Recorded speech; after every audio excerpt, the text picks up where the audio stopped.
ఇప్పుడు విష్ణుమూర్తి విద్య అండ్ వైద్య వ్యవస్థ మీద మాట్లాడతారు. నరసన్నపేట నుంచి వచ్చారు. అందరికీ నమస్కారం. నా పేరు కోణ విష్ణుమూర్తి. నేను నరసన్నపేట నియోజకవర్గం నుంచి వచ్చాను. నేను ఈరోజు ప్రశ్నించబోయే అంశం వైద్యం and Vidya, universalisation of health and education. ఈ విషయాన్ని నేను ప్రశ్నించే ముందు కొన్ని ప్రశ్నలు అడగాలనుకుంటున్నాను. మనలో ఎంతమందికి ఆర్థికమైన స్తోమతతో సంబంధం లేకుండా విద్య వైద్యం అనేది అందుతుంది? రెండో ప్రశ్న ఏంటంటే, నాణ్యమైన విద్య వైద్యం లేకపోవడానికి కారణం మన ఆర్థిక సమస్యనా అనే ఈ ప్రశ్న తలెత్తినప్పుడు మనం ఎంత బాధపడుతుంటాం. నిజంగా 75 సంవత్సరాల ఈ స్వతంత్ర భారతదేశంలో విద్య వైద్యం అనేది యూనివర్సలైజేషన్ అవ్వకపోవడం ఎంత సమస్య. ఇది ఖచ్చితంగా గవర్నమెంట్స్ అనేవి గుర్తు తెచ్చుకోవాలని నేను ఇక్కడ ప్రశ్నిస్తున్నా. ఇంకోటి ఏంటంటే, కరోనా లాంటి ఇంకొక మహమ్మారి కానీ మన ఇండియాలో వచ్చిందంటే, అదే మన ఆంధ్రప్రదేశ్లో వచ్చిందంటే మనం దాన్ని తట్టుకోగలమా?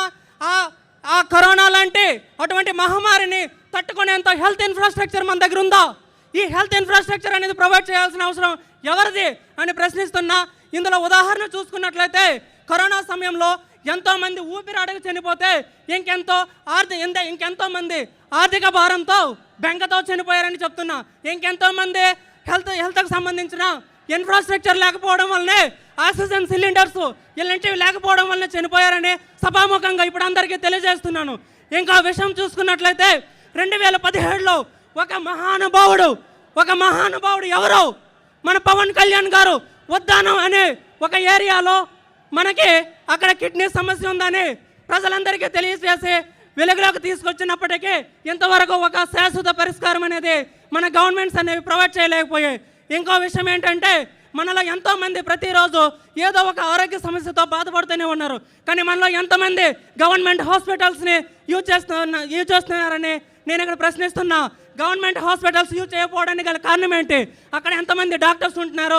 డాక్టర్స్ ఉన్న ఎంత టైం వాళ్ళు అక్కడ పనిచేస్తున్నారు? అసలు గవర్నమెంట్ హాస్పిటల్స్లో మనకి ప్రాపర్ ఇన్ఫ్రాస్ట్రక్చర్ అనేది ఉందా అని ప్రశ్నిస్తూ, ఇదంతా కూడా ప్రతి పేదవాడికి విద్య అనేది అందాలంటే universalisation of health and education జరగాల్సిందే అని కోరుకుంటూ, సమానత్వం లేనప్పుడు ఆర్టికల్ 14 ఎందుకు?